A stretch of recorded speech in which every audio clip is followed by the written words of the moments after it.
In 2016, California wife and mother Sherry Papini disappeared for 22 days. When she was found, she told authorities a detailed account of being kidnapped and tortured. Years later, in a stunning twist, Papini pled guilty to making false statements about what happened to her, setting off a media firestorm. Now, for the first time, Sherry Papini is telling her side of the story and revealing shocking new information. Sherry Papini, Caught in a Lie, an ID documentary event, Monday, May 26th at 9 on ID. Set your DVR.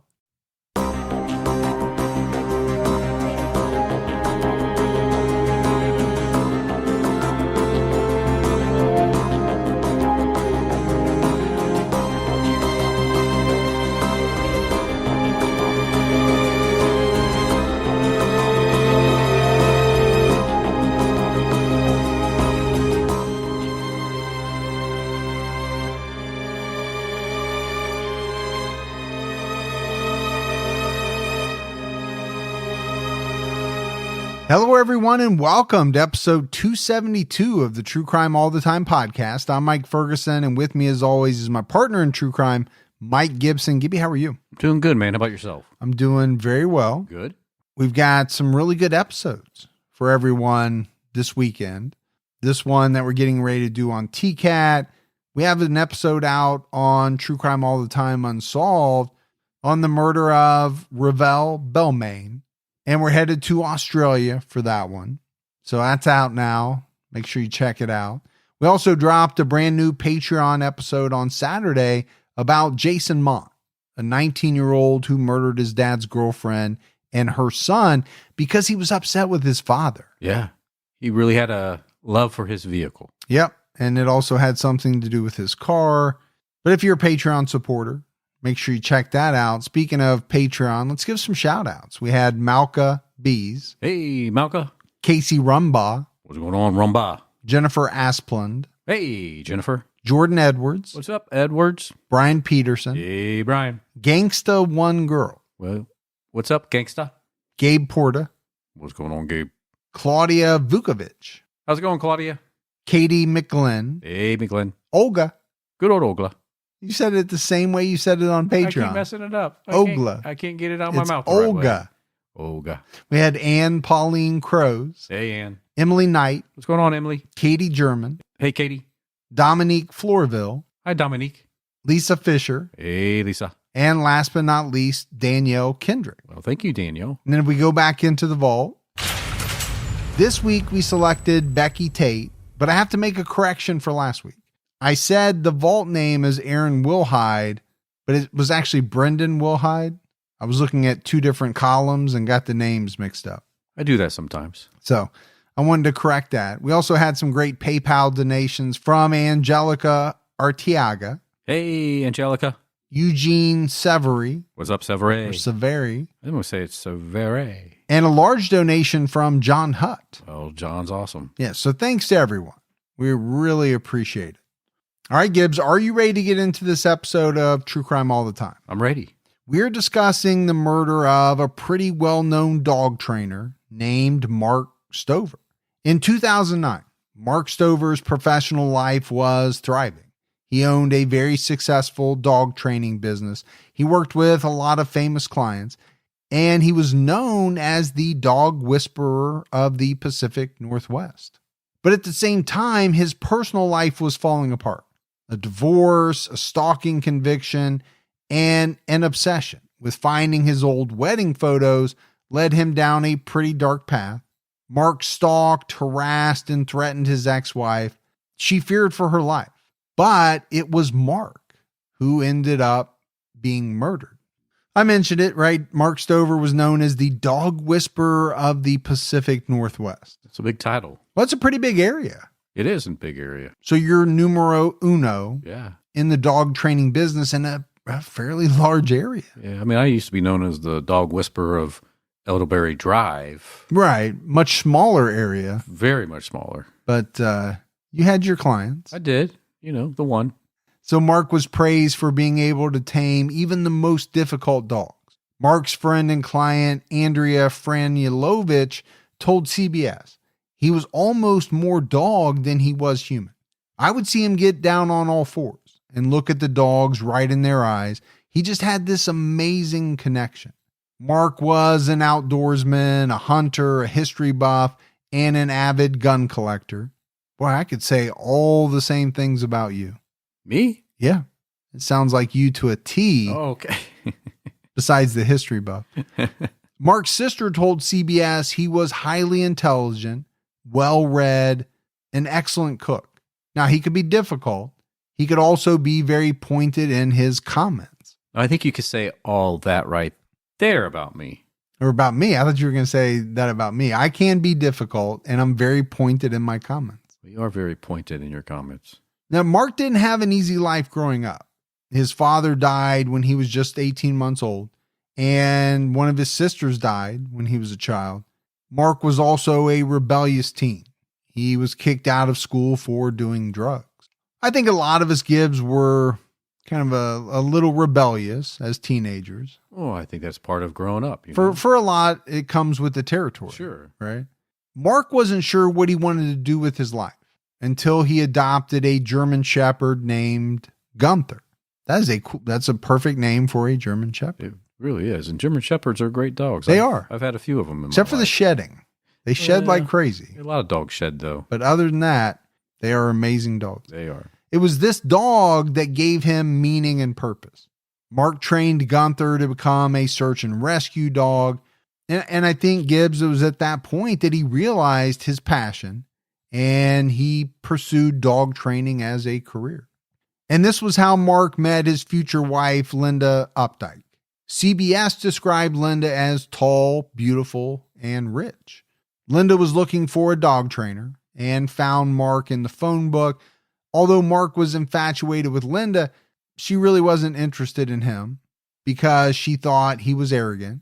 But she did admire his extensive knowledge of dog training.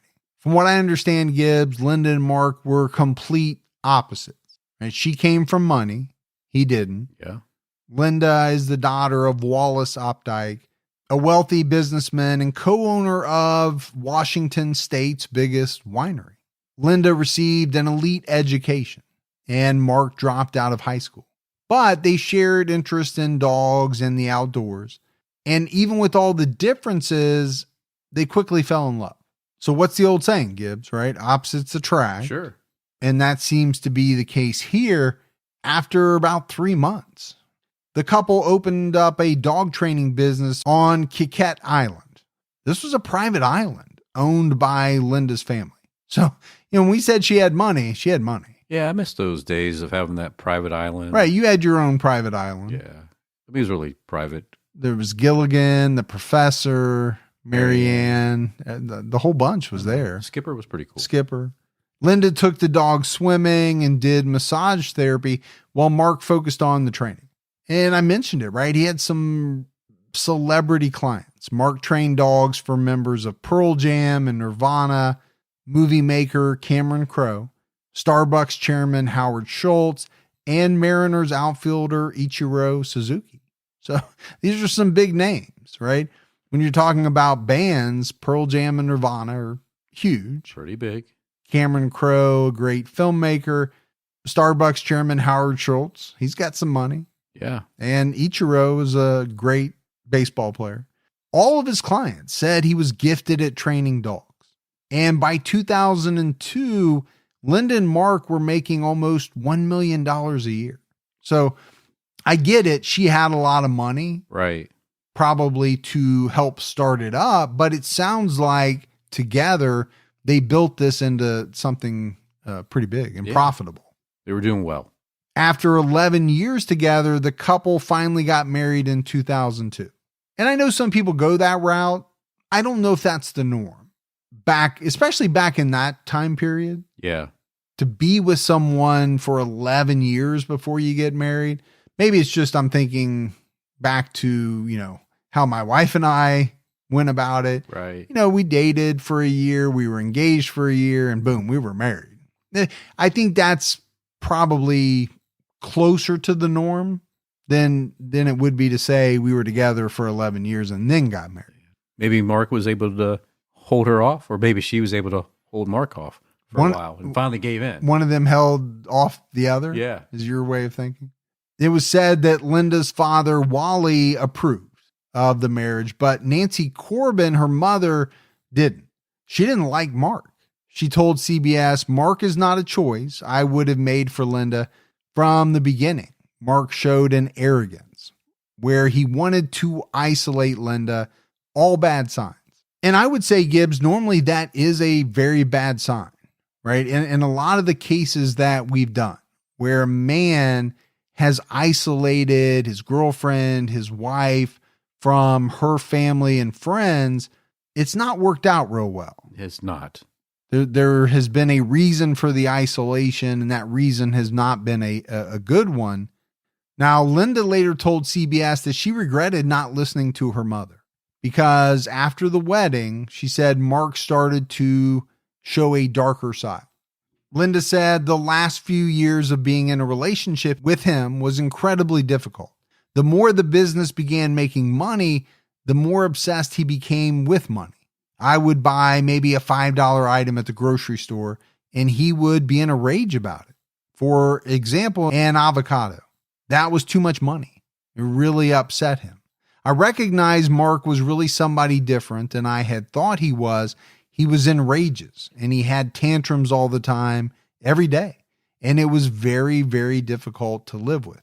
I saw him becoming more aggressive with people, for example, on the property. So I thought this was interesting, Gibbs, because this is something that you would normally see when people get married after knowing each other for a very short time, right? You don't really know the person. You get married very quickly, but they were together for 11 years before they got married. Yes, it really shouldn't be any surprises. Any surprises popping up. That's what my thinking was, but obviously it had something to do with the marriage. Yeah. And that can happen, right? A person is one way and then all of a sudden they get married. Yeah. And they start to change a little bit. They do. Yeah, that can happen for sure. I've seen it. In 2005, after 3 years of marriage and 14 years together, Linda decided to leave Mark. She later told CBS, "I decided I could not be in the marriage with Mark anymore because it just continued. The abuse escalated and I really literally felt like I was dying." Okay. If that's the case, yeah, you need to get out. Linda told Mark that she was leaving him. And those conversations don't always go over well. One side is going to be upset, and it was Mark. He got extremely angry and told Linda that you've got war. I'm not going to grant this to you. You're going to have a big fight on your hands. Linda made the decision to move across the mountains to Winthrop, Washington. She allowed Mark to stay on the island and take over the business. And from what I understand, Gibbs, she never even received a buyout. You know, she told outlets that she just gave everything up because she wanted to have a fresh start and just get away safely from Mark. Sometimes that's just what you need, man. You just need to move forward, forget about the past. And if it means that you have to give up some things, you give them up just to get to that point where you feel like you're in a better place. Yeah, and maybe she had the luxury of having more money than others, so certainly helps. That would help, and just walking away, right? Most people couldn't just walk away and give up their half or whatever it is of a business that they had built up. But it also may show you, or at least provide a little bit of insight into how badly she wanted to move on. That she was willing to give up, you know, part of this successful business that the two of them had built up together. But instead of a fresh start, things got worse for Linda. You know, there for a time, Mark was calling her 50 to 100 times a day. And he left threatening messages such as, you know, this is war. This is goddamn war. You've wrecked my life enough. I mean, this is brutal stuff. Apparently, Mark drove all over Washington trying to find her. In some of his messages, he threatened to hunt her down and ruin her life. I mean, he even traveled like 150 miles through the Washington wilderness to find her house. Yeah. So, I already mentioned it, right? Stalking. Okay. We're into that territory now. You're leaving threatening messages. Not too hard to save those messages and later play them back for police or whoever, a judge, to get a restraining order. I mean, he did scare her. Yeah, I do believe that she was scared. Linda later said, all of a sudden I looked up on the hill and I see Mark Stover hunkered down with a hunting rifle, pointed right at me through the window, looking through his scope. That would be scary. Well, I mentioned it earlier, right? He was an avid gun collector. He liked to go hunting. My assumption is he was probably proficient with guns and especially rifles. But to see anybody looking down a scope with a barrel pointed at you would be disconcerting at the very least. Yeah, and it kind of escalated from here. Another night, Linda said she was laying in bed when Mark walked into her bedroom with a gun. She said he put the gun on the pillow next to her head, got down on his knees, and begged her not to leave him. Hey, you mentioned it, Gibbs. She was in fear. I don't think there's any doubt. She was fearful for her life. And I think after this, she contacted the Skagit County Sheriff. Also seems to me to be a strange way to try to get somebody to come back to you. The begging, I understand. The bringing in a gun and setting it down on the pillow next to your loved one's head. Yeah. Okay. Maybe you're sending the wrong message there. Right. Now, Mark's family disputes this information. Mark's sister told CBS, I think that some of the stuff could be true, might be true, but it was hard for my brother to lose someone he loved. That was difficult for him, and he would take a while to find his bearings and move on. Mark's family accused Linda of baiting him. They claimed that Linda had an affair with the best man at their wedding, and they said Linda did this to knock his feet out from under him. And Linda has admitted to this affair, but insisted it happened after she and Mark separated. So as Ross would say, they were on a break. They were on a break. According to her. One of the things that I do find interesting is you have different sides, right? Different families. Sure. They obviously have different opinions on the relationship. And I think that's only natural because they're probably getting their information from the side that they're close to, their family member. They might be getting half the information. They might be getting one side of the information. Mark began spying on Linda and this guy that she had the affair with. He called her and told her in detail everything that they did one evening. Linda occasionally still saw Mark on her outdoor security cameras, sometimes wandering around her property at 2:30 a.m. I think by this point, she was living in constant fear that he was going to do something to her. Well, from his past actions, probably so. In 2007, Mark finally agreed to a divorce. He left Linda the message, "You got your goddamn divorce, but I better not ever find out that you are in possession of those wedding pictures. And you know I am a guy that can hold a grudge until I'm dead. And you know what? I can hurt you too. And I know how to do it." Okay. That last part is very threatening. It is threatening and would be alarming to anybody that received it. The holding a grudge part, I get. I hold a grudge. Sometimes you do. For long periods of time. It doesn't mean I want to hurt anyone. But, when you leave a message that says, I can hurt you and I know how to do it. Yeah. That's not even a veiled threat. I mean, you're basically coming out and saying, watch out. Or you better be, you better be keeping your head on a swivel at all times because I'm coming to get you. Yeah. You made me remember the 2008 bologna sandwich grudge that you had. Oh, yeah. That one lasted a long time. Yeah, that's too long. I really still can't figure out why you got so upset over that. So obviously, Linda was relaying this to sheriff's deputies. They wanted to arrest Mark, but they didn't have enough evidence. Linda started taking self-defense classes, shooting lessons. She started buying guns. Gibbs, she purchased over 20 firearms. That's a lot. That's a lot. Might seem extreme to some. Linda said she didn't want to be a helpless victim. She prepared herself to shoot Mark if he broke into her home. On Mark's 56th birthday, he left Linda the message, "My world's falling apart. This may be my last birthday. I don't know what I'm about anymore, but I'm about to give up." And I think that type of message is scary in a different way. You've already had the threatening type of messages. Now you're hearing someone who sounds like they're at the end of their rope. You combine those two, and that's a very dangerous situation. Yeah, it really can be. And it was shortly after this that deputies finally got the evidence they needed to arrest Mark. In late 2008, a neighbor spotted a white station wagon parked at Linda's house. A man was stealing trash from her trash cans. The neighbor approached him and asked him who he was. He said he was John and had permission to take the trash. So this neighbor called Linda. She called the sheriff's office. A deputy came out, pulled Mark over, saw the trash in his car, and arrested him. Mark took a plea deal and got 1 year probation, but he was ordered to surrender all his firearms.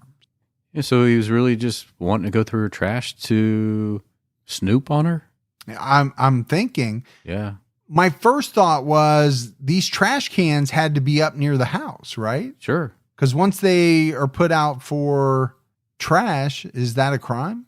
Yeah. Maybe it is in some places and other places not. I don't think know. so. At least I know in the area I live in, when you put your garbage cans on the curb, anybody can go through them. Well, and I think we've covered a number of stories where police are able to go through trash cans, no warrant needed, Right. because, okay, once you put it out there, It's kind of free game. It's for the taking.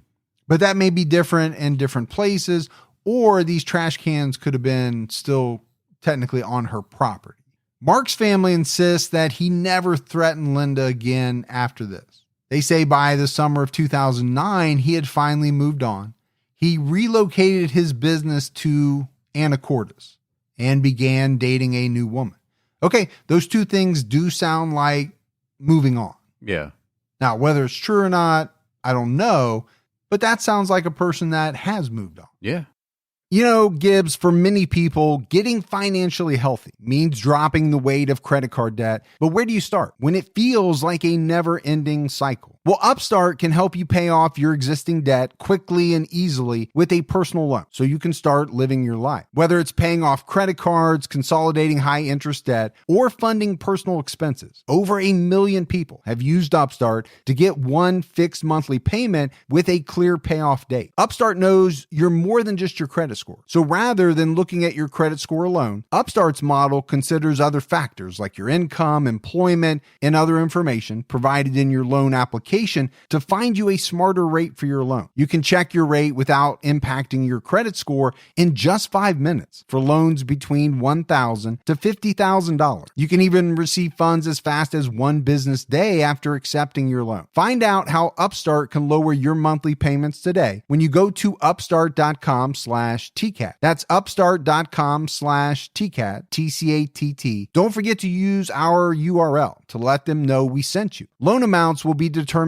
based on your credit, income, and certain other information provided in your loan application. Go to upstart.com/TCAT. Who doesn't want to live well? To be perfectly at ease, in comfort, and style, Hunter Douglas can help you do just that with their innovative window shade designs, gorgeous fabrics, and control systems so advanced they can be scheduled to automatically adjust to their optimal position throughout the day. Maybe you just want to diffuse some harsh sunlight. Maybe you want to enjoy the view outside your window. Their shades also offer superior insulation, keeping you warmer in winter and cooler in summer, thereby lowering your utility bills. animals. And when you tap into Hunter Douglas's PowerView technology, your shades can be set to automatically reposition for the perfect balance of light, privacy, and insulation morning, noon, and night. So live beautifully with Hunter Douglas, enjoying greater convenience, enhanced style, and increased comfort in your home throughout the day. Visit hunterdouglas.com/TCAT today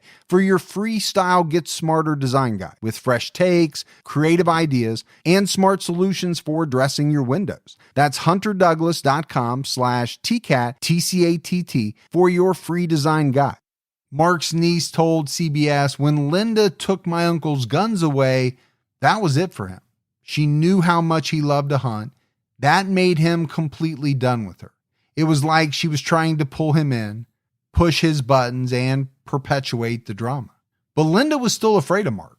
She searched for a home security expert and found a guy by the name of Michiel Oakes. Michiel Oakes is a former writer and inventor with several patents and over 200 published articles. He's also a guy, Gibbs, who specialized in hand-to-hand combat. It's always helpful. He had trained police in the past. He even trained some military personnel in close type, hand-to-hand type combat. He sounds very much like you. I know you've published a lot in your life. You hold a number of patents. Several. And you've trained some elite forces in hand-to-hand combat. Yeah, with Krav Gibby. It's a slight variant. You changed it because you can't say the real name. Newspapers originally reported that Michiel Oakes was Linda's personal bodyguard, but he later cleared that up on CBS, telling them that no, that wasn't accurate. Linda never paid him to guard her. He analyzed her home security and made suggestions for improvements. But the thing is, they began to spend more and more time together, and eventually they fell in love. Michiel was divorced with 4 children. His children have described him as an excellent parent, genuine, caring, and loving. He and his children moved in with Linda not that long after they started dating. But Michael's ex-wife told CBS a very different story about him. She said, Michiel Oakes had a dual personality. By day, he was a family guy, and in his head, he had this whole other reality, this action hero persona. Michiel saw himself as a protector of his children, of his family, and of all the people who couldn't defend themselves in the world. But Gibbs, it was around this time that Mark Stover began to feel as though someone was out to get him. On August 3rd, 2009, someone made an anonymous phone call to the Skagit County Sheriff's Office. The caller told a 911 operator, "There's a crime that's going to take place in the morning. The last name is Stover." The 911 operator asked this person, "Is there someone with you? Why are you whispering?" And the caller said, "This is very dangerous. Carries a gun. I wish you guys would do something before he kills somebody." Okay. That doesn't sound good. Does not sound good at all. But there's not a whole lot of information there except for the last name is Stover. Police pulled Mark over the next day. They found a metal box on the undercarriage of his car, which contained marijuana and cocaine. Mark was not arrested, pending further investigation. Now, Mark believed someone planted the drugs. He suspected Linda or maybe her father. He hired a private investigator named Lee Heron to investigate. Mark told her he wouldn't be surprised if they wanted him dead. And apparently he even told his new girlfriend, "She will not rest until I'm dead." So think about this, Gibbs. This case is really kind of twisting and turning. It really is. Because in the beginning, Mark Stover's this great guy, right? And then he becomes this kind of obsessed stalker. Yeah, once they get married. And after the marriage ends, now Mark is feeling as though he's being stalked. Yeah, it's been flipped. Mark decided that since he didn't have any guns, he should buy an attack dog. So he purchased a female guard dog and named her Dingo. And this guy was an excellent dog trainer, right? So Dingo was well trained and extremely aggressive to anyone Mark considered a threat. You know who you don't want to attack? is a top-notch dog trainer who has a trained attack dog. Yeah, that would not be good. That would not go well No. for you. But it was shortly after this that Mark disappeared and was never seen again. On October 28th, 2009, one of Mark's employees, Amber Baker, showed up to work early, sometime before 8 a.m. The dogs were barking uncontrollably. And as Amber approached the house, she saw blood on the driveway. Now, what she assumed was that Dingo had killed something. She went to the back door and noticed it was locked, which was unusual.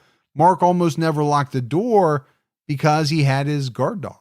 Now, I don't know why you wouldn't do both if you thought somebody was possibly out to get you, unless you just were tempting someone to come in. Come on in and meet my dog. Exactly.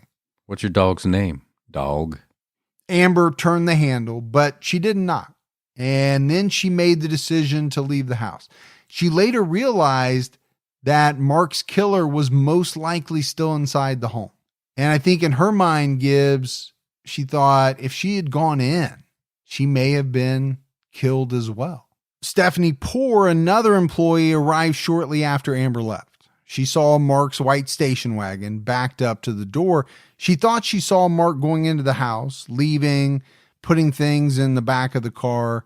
This person that she saw, who she thought was Mark, then got in his car and tore off down the road. Now, Stephanie thought that was strange, but she decided to start work as she normally would. When she entered the home, she was hit with the powerful smell of bleach. She looked down and saw 3 spots of blood. By the next day, Mark still hadn't contacted anybody.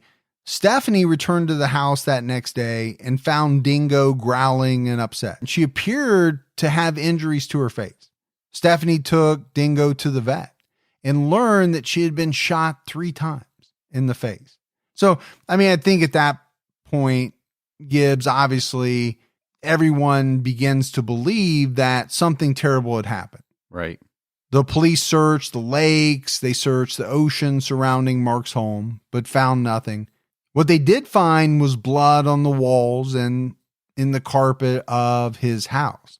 Sheriff's deputies linked Mark's disappearance to a report from October 28th.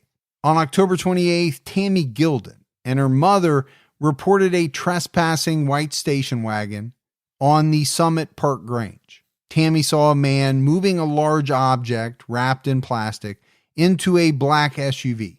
And right away, she suspected that it was a body. So she called police and gave them the license plate number. So that's something right there. You wonder how many people would kind of happen upon this scene and see this bag and say, oh, I think that's a body. Now, everybody listening to this podcast probably would. I think they would. But when you think about it, okay, could it be something else? Sure. But a body, we're talking about a man here. It's got a pretty recognizable shape, I would think, especially, if you saw it wrapped up in plastic, depending on how thick or thin the plastic was. Yeah. The police pulled over the driver for trespassing, and the driver turned out to be Michiel Oakes. He appeared nervous and he was wearing sunglasses. A deputy noticed a large bundle in the back of the car, but didn't perform a search at that time. He gave Michiel a warning and sent him away. Michiel then visited his ex-wife. She later said that he looked disheveled and frumpy. She asked if he was okay, and he answered, "No, I think I'm in trouble." He then told her that if the police had seen what was in his car, he would go to prison for life. Okay, giving out quite a bit of information there. Yeah, I think so. Maybe disclosing some things that you probably shouldn't. Michiel then drove 160 miles back to Linda's house. He arrived just after 11:30 p.m. He didn't tell Linda anything, but said, "I'm having the worst day of my life." And Linda didn't really know anything was wrong until she received an email from one of Mark's former employees. The email said, "Mark is missing. Blood in house. Dingo almost dead." Okay, not an email that you really want to get. No. On October 29th, sheriff's deputies came to speak to Linda and Michiel. Linda seemed confused. and repeatedly asked the deputies what was going on. But they were mostly interested in speaking with Michael. Chief Deputy Dave Rodriguez asked if he'd been in Anacortes on the 28th. Michael said yes, he'd been visiting his ex-wife. But at a certain point, he got agitated and said that he had to go find his medication. So he went to his car, took out a bag, and threw it down an embankment. Well, apparently this didn't go unnoticed. I don't know why he thought it would go unnoticed. Yeah, Deputy Rodriguez saw him, went, retrieved the bag, and inside found a .22 caliber gun. The bag also smelled strongly of bleach, smelled just like what it smelled like inside Mark's home. So he arrested Michael on suspicion of murder. On October 30th, based on her attorney's advice, Linda refused to speak to detectives. Michiel Oakes was released on bail, but he and Linda were forbidden from contacting each other. Michael did an interview with CBS prior to his trial. In it, he claimed that Mark Stover had been harassing him for months, and he said he was forced to kill Mark in self-defense. He said, Mark Stover sought me out and told me that I would do what he wanted. From that point, for almost 6 months, I lived in constant fear. The guy that knew hand-to-hand combat, Trained special military forces. that guy who lived in constant fear? Yeah. Okay. Of Mark Stover. Well, let's just talk about self-defense Sure. for a minute. If you come at me with your K-bar Yeah. and I have to shoot you, Mm-hmm. okay, let's call that self-defense. Yes. If you call me on the phone and say, I'm sharpening my K-bar for you, Mm-hmm. okay, pretty threatening, It is. and I get my gun, jump in my car, and drive to your house and wait for you to come out and shoot you. Not quite self-defense. Not self-defense. Michiel Oakes said that in mid-2009, Mark Stover confronted him at a local Costco. He said Mark told him that he knew Michael was in a relationship with Linda and that she had his wedding photos. Man, he really wanted these wedding photos back, Gibbs. Yeah, he really did, man. Michael said that Mark then described what Michael's daughters were wearing that morning, indicating that he was following them. He told Michael that if he got the pictures, his daughters would be okay. Michael said he was terrified, but he didn't want to go to the police. So he taught his children how to defend themselves. He put a gun in his oldest child's room and said that if she heard an intruder, she should shoot them. But Michael never told Linda what was going on. According to Michael, Mark was obsessed with getting the photos. He said he met with Mark a few more times to tell him he didn't know where the photos were and that Mark threatened that he could, quote, reach out and touch Michael's children. But Michael says he never told Linda because he didn't want to upset her. And he didn't call the police because he didn't think they could help. He later testified, I would have gone to the police a year ago, but then I thought, what am I going to say? I don't have any evidence to prove that I had just been threatened by Mark Stover. Michael decided he was going to carry a weapon at all times. He started wearing a Kevlar vest. At the end of September or early October 2009, Michael said that he received a call from Mark, and Mark requested to meet at a church at midnight on October 24th. Michael agreed, but he told Mark that he couldn't find the wedding photos. Michael later said he was acting different. The other times he seemed very much in control, frightening but in control. But this time he seemed different, very agitated, not in control. I thought he might take a punch at me or pull out a gun. Michael said Mark ordered him to meet at his house at 7 a.m. on the 28th. He told him to park at the church and walk to the house. On October 28th, 2009, at 2:30 a.m., Michael was captured on Linda's security cameras leaving her house. He admitted that he was going to Mark's home in Anacortes. He later said, I was supposed to deliver the photos to him or else. My children were frequently mentioned as the else. Michael said he didn't have the photos, but he went to Mark's house because he wanted to reason with him. He brought a gun and a bulletproof vest because Mark was getting progressively less patient. But if you felt all these threats coming, why wouldn't you have gone to the police and say, hey, I feel like I'm being threatened. My kids are being threatened over these wedding photos, which we don't have. Why keep going to all these meetups? Yeah, I mean, according to him, he said, what am I going to tell the police? Well, tell them just that. Yeah. I think my big question is, if you really felt as though your life was in danger, why would you go to this guy's house on his turf to try to reason with him? Right. That doesn't make a lot of sense. But, you have to take all of this with a grain of salt, right? A lot of this is according to Michiel Oakes. Obviously, Mark Stover can't give his side of the story here. According to Michiel, he decided he would store some supplies at a water tower in case he needed to escape. He stopped at a Walmart, made his purchase.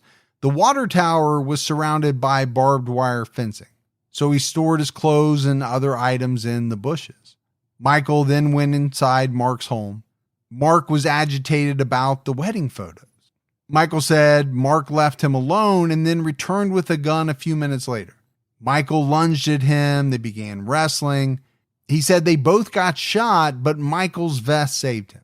Michiel went outside, shot Mark's dog with his own gun, and then tucked Mark's gun into his vest pocket.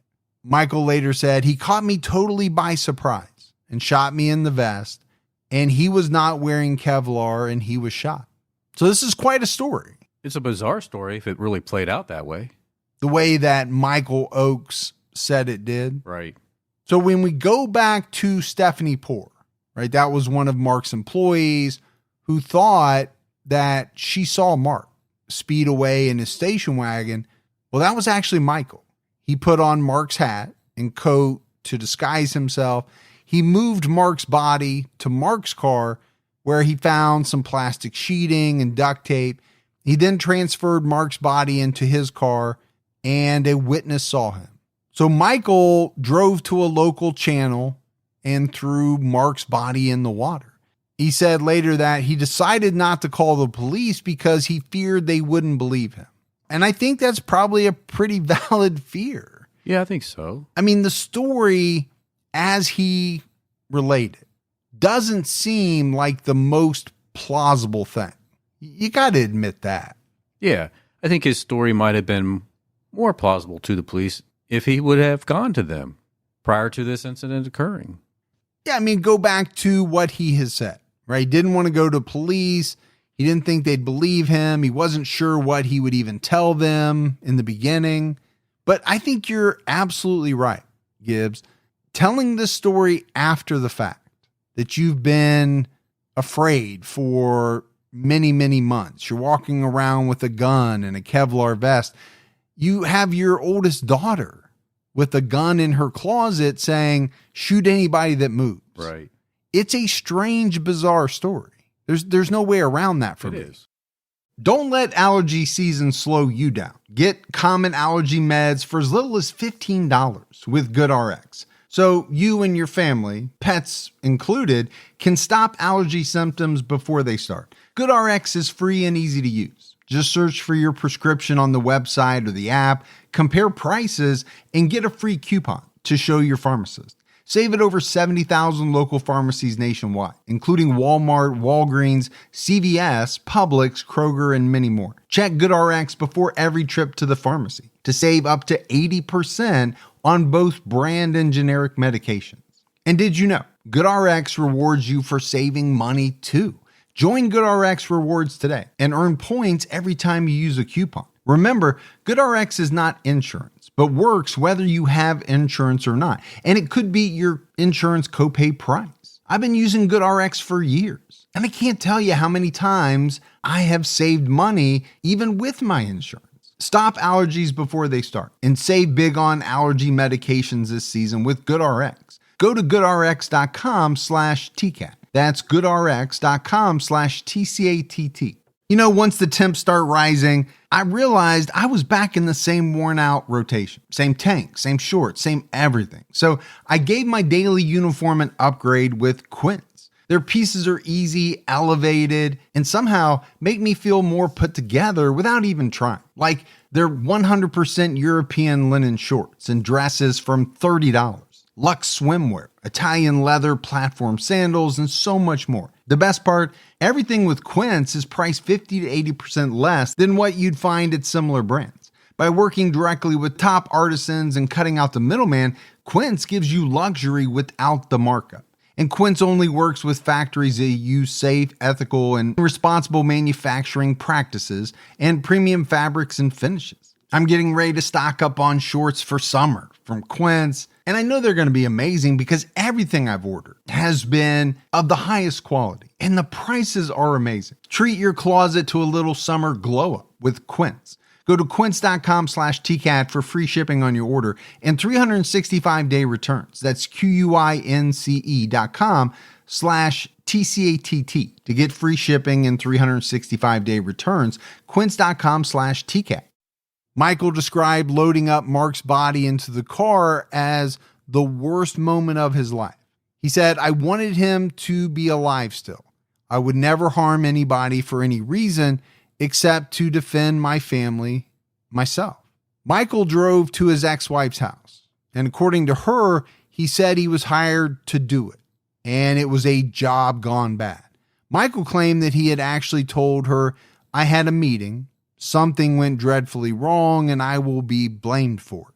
So we definitely have some differing accounts of what transpired during this conversation. Now, before the trial, Linda told CBS Michael would never murder anybody. His accusers don't know him, and they don't know the whole story. But I think investigators at some point, Gibbs, started to suspect Linda was involved as well. Not too hard to maybe figure out what Michael's motive was. Linda telling him that she was fearful of Mark. Okay, Michael's the protector, right? He's going to step in and protect Linda. They even suspected that Linda told him to put on Mark's coat and hat and that she gave him Mark's routine, as well as a description of his car. Police also suspected that Linda was the one who arranged to plant drugs in Mark's car. Ultimately, though, Linda was never charged with any crimes in the case. But police went back and listened to the audio from the August 2009 call to 911.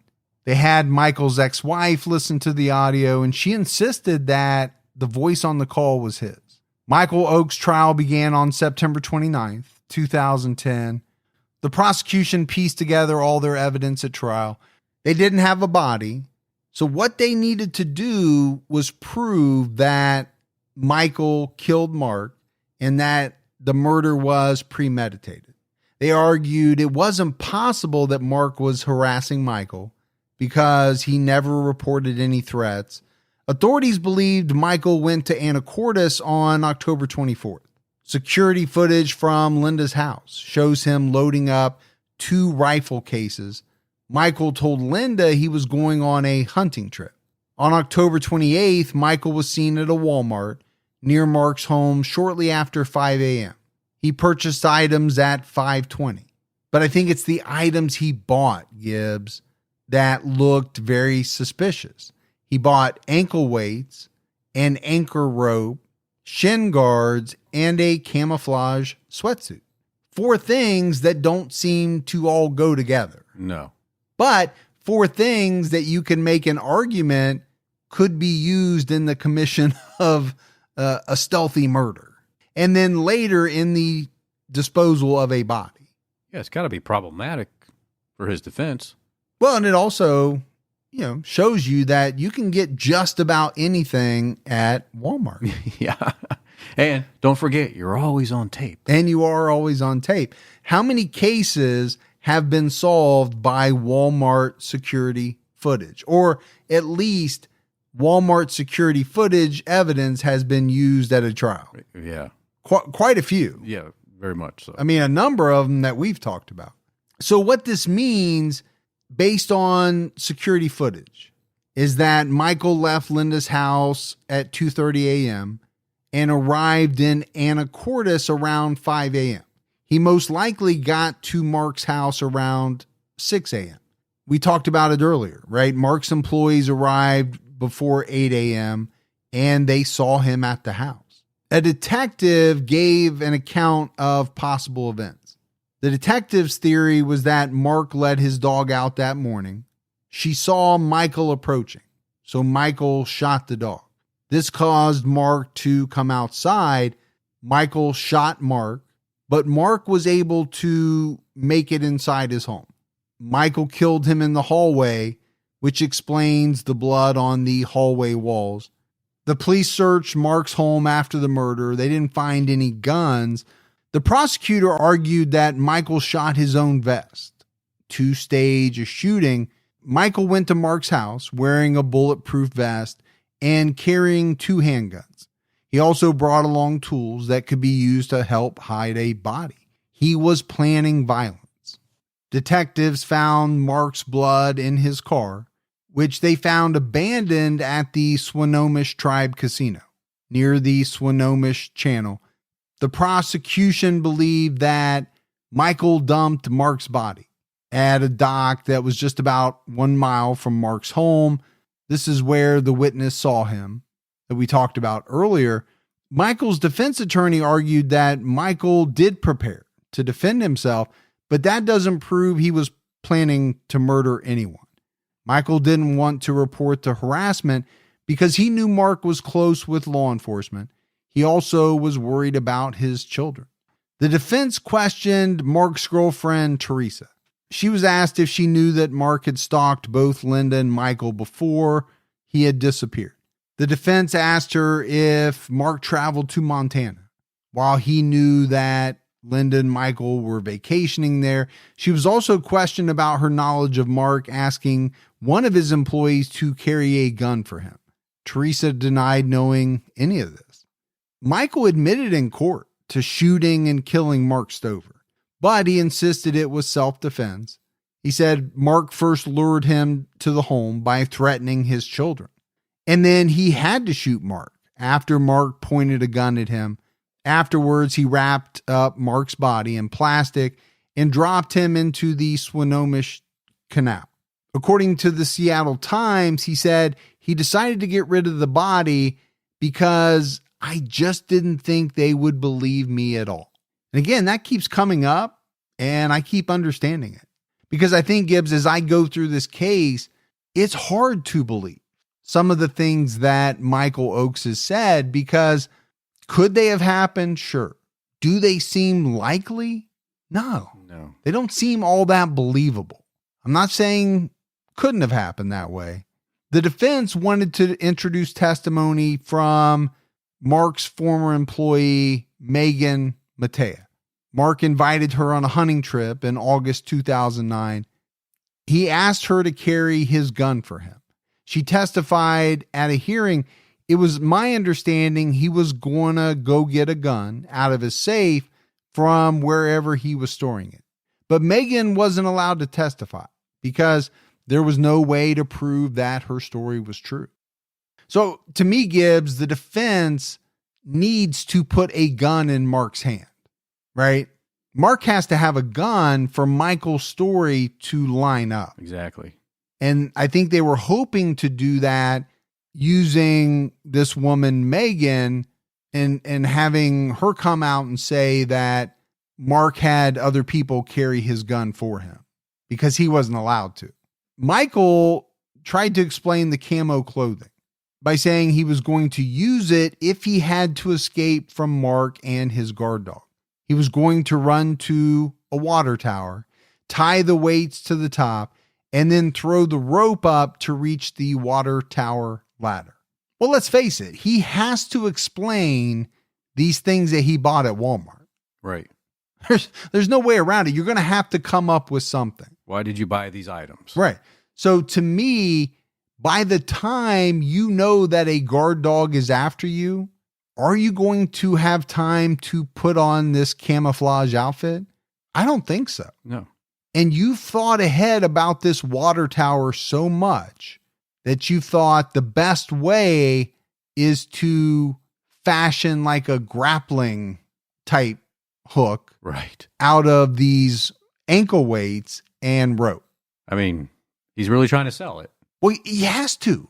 There's no way around it, right? As a defendant, you have to try to explain things away.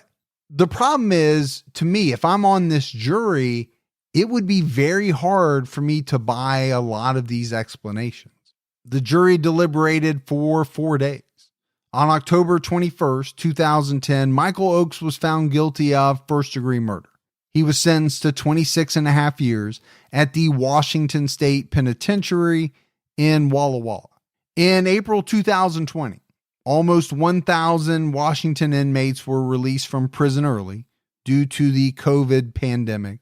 Columbia Legal Services, a nonprofit organization, sued the state of Washington on behalf of prisoners, calling for the release of those at risk of becoming ill from the coronavirus. They called for the release of inmates with health problems and those over the age of 50. The state agreed to release inmates over age 60 who were convicted of nonviolent drug crimes and who were also near the end of their sentences. Michiel Oakes was in his 50s. And I think, Gibbs, this really concerned Mark's relatives. They were fearful that the state of Washington was going to let Michiel Oakes out. And I remember you and I talking about this, as it was happening. There were some pretty high profile killers that, were thought that maybe they would get out because of the coronavirus. I think some were almost let out by mistake, if I remember correctly. Pretty big name almost let out. Yeah, if I remember, that was the Green River Killer, right? Yeah. They almost mistakenly let him out. Almost. But as of now, Michiel Oakes is still incarcerated. Now, there has been a lot of speculation over the years about this case. Some have speculated that Linda's parents actually hired Oakes to kill Mark Stover to protect Linda. Neither Linda nor her father have ever been charged in relation to Mark's murder. But this was a very big story. It made national headlines. It was featured on Dateline, 48 Hours. We talked a lot about 48 Hours and some of the stuff that was said on that show. Really, a lot of the questions have been answered. But there's one big one that remains. And that is, where is Mark Stover's body? Yeah, where is it now? Well, it's never been found. I mean, obviously, there is a reason why a lot of killers dispose of bodies in water, especially larger bodies of water or, water that leads out into larger bodies of water. I mean, it's hard not to think, Gibbs, when you look at the items Michiel Oakes purchased at Walmart, that the ankle weights and the anchor rope weren't used in some fashion to weigh his body down. I mean, it's really hard not to think that. I don't know how you could not think that. Now, whether Linda was a part of this, I don't know that we'll ever know. Obviously, police have never found the evidence that she was, or she would have been prosecuted as well. It could possibly be that she had no idea and that Michiel Oakes acted independently of her, maybe thinking he was doing her a favor. Yeah. Maybe, he did kind of have this white knight type syndrome where he felt as though he needed to be the protector. He needed to save the day. So he would eliminate the threat to Linda or the threat perceived to Linda. Right. Obviously, there was a threat to Linda at one time. There was. Mark Stover had done some pretty ominous things, right? He had said some things that were threatening, but it does seem at a certain point he went on with his life. Did he really want those wedding photos that badly? Man, he seemed like he really did. Well, according to Michiel Oakes, he did, right? That's the thing about this case. If Michiel Oakes is to be believed, then the thing that Mark Stover wanted more than anything else in the world were these wedding photos of he and Linda, right? A relationship that had burned and crashed, a marriage that didn't last 2 or 3 years. Yeah. And at that point, it seemed as though he was getting over it. Why does he want those wedding photos? As a reminder of something that didn't work? And don't you think if they had them, they would have gave them to him Yeah. just to get it over with? Right. Like, okay, this obviously is a big deal. Here's your wedding photos. Yeah, if it really was that big a deal to him, I think if they had them, they would have just handed them over. But, it's one of those stories where, and let's face it, quite a few of them are like this. Yeah. It's hard to get the entire story because one of the main principles is murder. And so you're really hearing a lot of it from one side. Yeah, I would love to get, obviously, Mark's side, but like you said, he's not here to give it. Yes, he can't. But that's it for our episode on the murder of Mark Stover. We got some voicemails, Gibbs. You want to check those out? Yeah, let's hear them. Hi, Mike and Gibby. This is Tasha from Eastern Connecticut. I listen to you guys all day long as I trudge through people's yards delivering mail. Go Blue! Fergie, I definitely heard Gibby's belch in the outro music of episode 250, Pee-wee Part 1. I don't think there's nearly enough information for a full case, but the case that likely catapulted my interest in true crime had to be a local case from 2004, where a man from my hometown of Plainfield named Michael Schechtman beheaded his girlfriend, Heather Mullins-Keltz, in his home and drove around with her decapitated head in the passenger seat of his car before getting into a high-speed police pursuit through Rhode Island, after which he shot himself in the head as police approached his car. Heather's headless body would be found in his home. He lived within 3 miles of my childhood home. It was a crazy case locally that I never forgot. I am definitely Team Gibby, but we would be nothing without you, Fergie. Love you too. Stay safe and keep your own time ticking. It's that belch that did it for me. That's why she's Team Gibby. Yeah. I'm just glad somebody came forward and said that they actually heard it, because you tried to deny it and have denied it for a very long time. Yeah, I still don't know what you're talking about. Yeah, I but, know. But you just admitted it. So. Did I? Yeah. Did I really admit it? You did. You'd be a terrible witness. I would be. Hey, Fergie. Hey, Gibbs. I just listened to the car episode, and I wanted to also comment on the hometown episode. I loved the follow-up coverage on that hometown episode. That really hit me hard, and it hit me well and made a lot of sense. The people were very, very understanding about everything you guys had said. I thought it was a great, great story. And the car one, you touched on more on that one than any other podcast I'd ever listened to about it. So I just wanted to let you know. Thanks. My name's Gino. I'm in Logan, Ohio. So have a good day. All right. We got Gino in Logan, Ohio. Yeah. So that hometown episode, I think I've said it before, Gibbs. You and I thought that would be a regular thing, and it was very cool to do. It was. The problem is we just realized we couldn't control the audio from the people on the other side. But it was that follow-up, man. I remember that. I was so scared when, the parents reached out to me. I was so worried that they were going to be upset with our coverage, and it wasn't anything like that. No. And it was emotional. I remember crying. I wish we could do some more of that, but that was kind of that was one that I'll always remember. Hi guys, this is Colleen Murphy. I'm a Patreon member from Idaho. I started listening last fall, and you guys are terrific. I recently listened to an episode where you discuss at the end whether Idaho people get tired of potatoes. We do not. And yes, we do have other things, so you should check us out. When I was 8 years old, there was a murder in my hometown of Shoshone, Idaho. It's a very small town where not much happened, so this had quite an impact. In fact, I would wake up with screaming nightmares because of this for a couple of years. The victim, her name is Melba Gray, was the mother of my classmate. She was murdered by Danny Williams, who was convicted of second-degree murder in 1971 and went to prison in Idaho.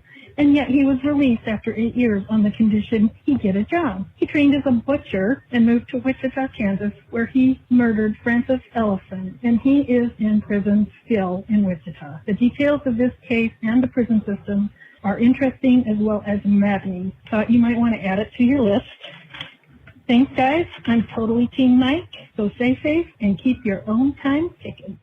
All right. Thank you so much. Thanks for being a Patreon member. We really appreciate that. That sounds like a case that we definitely need to make sure we have on the list. Yeah. And I never get tired of potatoes. You don't. French fries, baked potatoes, Any potato.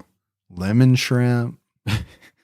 What's going on, Mike and Gibby? This is Troy from Baltimore, currently living in North Carolina.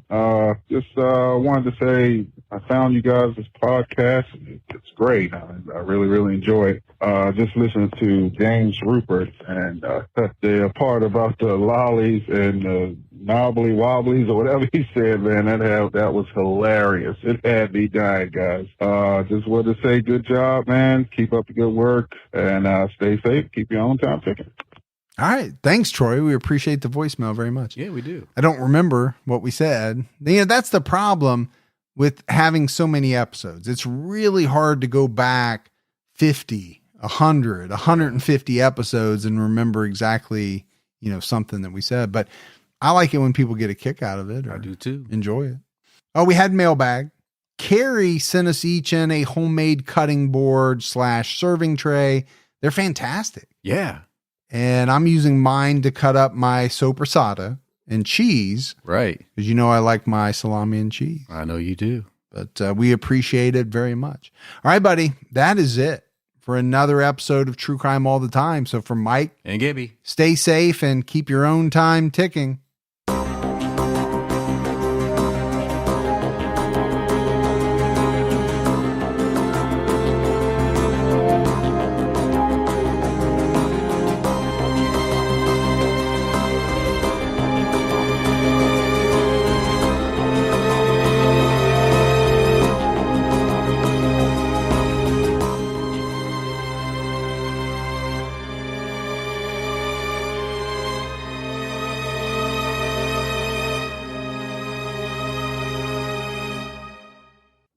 Inspired by the hit Wondery podcast Against the Odds comes the gripping guidebook, How to Survive Against the Odds, Tales and Tips for Animal Attacks and Natural Disasters. This might just be the most important book you'll ever read. Go inside life or death situations where everyday people survived nature's most extreme scenarios, and learn how you can too. In these tales, you'll hear about the grit, willpower, and know-how needed to endure shipwrecks, alligator attacks, earthquakes, and more. You'll learn from experts, including top doctors, about what happens to your body and mind in life-threatening situations. Plus, important tips on what to do, and equally important, what not to do when faced with a situation that is truly against the odds. Go to survivalguidebook.com to pre-order How to Survive Against the Odds today and get the perfect gift in time for graduation and Father's Day.